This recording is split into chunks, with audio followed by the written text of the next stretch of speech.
کہتے ہیں کہ ایک دیہاتی تھا، اس نے ایک گدھا پال رکھا تھا۔ ایک دفعہ وہ اپنے گدھے کو لے کر کے ایک چٹیل میدان سے گزر رہا تھا۔ چلتے چلتے وہ ایک ریت کے ٹیلے کے پاس جا پہنچا۔ ریت کے ٹیلے کے پاس اس بندے کو ایک چمکدار چیز دکھائی دی۔ وہ کہتے ہیں قریب گیا تو دیکھا کہ وہ ایک ہیرا ہے، مگر اسے خبر نہیں کہ یہ ہیرا ہے، بس اس نے دیکھا کہ کوئی چمکیلا پتھر ہے۔ اس نے اس پتھر کو اٹھایا، اسے جھاڑا پوچھا، صاف کیا، اور پھر سوچنے لگا کہ یار میں اس کو کیا کروں۔ تو کافی ٹائم تک جو ہے وہ سوچتا رہا۔ آخر میں جب کچھ سمجھ میں نہیں آیا تو اس نے ایک دھاگے سے کسی طرح اس کو باندھ کر کے اپنے گدھے کے گلے میں اس نے لٹکا دیا، اس کو پہنا دیا۔ کہتے ہیں کہ پھر گدھا لے کر کے جب وہ شہر واپس آیا تو اب سارے لوگ اس کے گدھے کو دیکھ رہے ہیں، مگر کسی کو خبر نہیں ہو پا رہی کہ یہ جو چمکیلا پتھر ہے یہ ہیرا ہے۔ کتنے گزرتے گزرتے وہ اپنے گدھے کو لے کر کے ایک جوہری کے سونار کے دکان کے پاس سے گزرا۔ سونار نے جب اس کے گدھے کے گلے میں وہ ہیرا دیکھا تو وہ دوڑ کر کے اپنی دکان سے باہر آیا اور اس سے کہنے لگا رکو۔ اس نے کہا کیا ہوا؟ تو اس نے کہا کہ یہ تمہارے گدھے کے گلے میں کیا ہے؟ تو اس نے کہا کہ یہ ایک پتھر ہے، مجھے ملا اور تو میں نے اپنے گدھے کو پہنا دیا۔ تو جوہری نے کہا اس کو بیچو گے؟ تو اس نے کہا تم خریدو گے؟ تو اس نے کہا ہاں بالکل میں خریدوں گا۔ کہا کتنے میں؟ تو کہتے ہیں کہ چند کوڑیوں میں جوہری نے اس ہیرے کو خرید لیا۔ سودا ہو گیا، جوہری نے وہ ہیرا لیا اور وہ لے کر کے اپنی دکان پہ گیا، اس کو اور صاف کیا، چھیلا، تراشا، اس کے نوک پلک درست کیے اور درست کرنے کے بعد اسے ایک خوبصورت تاج میں پرو دیا۔ بڑا خوبصورت تاج، بڑا زبردست۔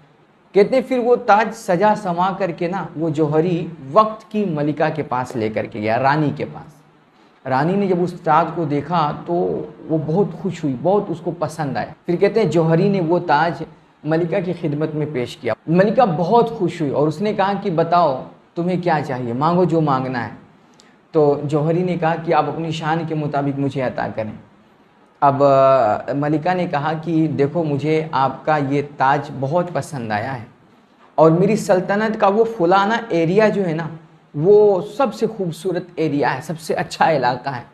اس خوبصورت تاج کے بدلے میں تمہیں وہ خوبصورت ایریا دے رہی ہوں، جاؤ میں اس کا تمہیں مالک بنا رہی ہوں۔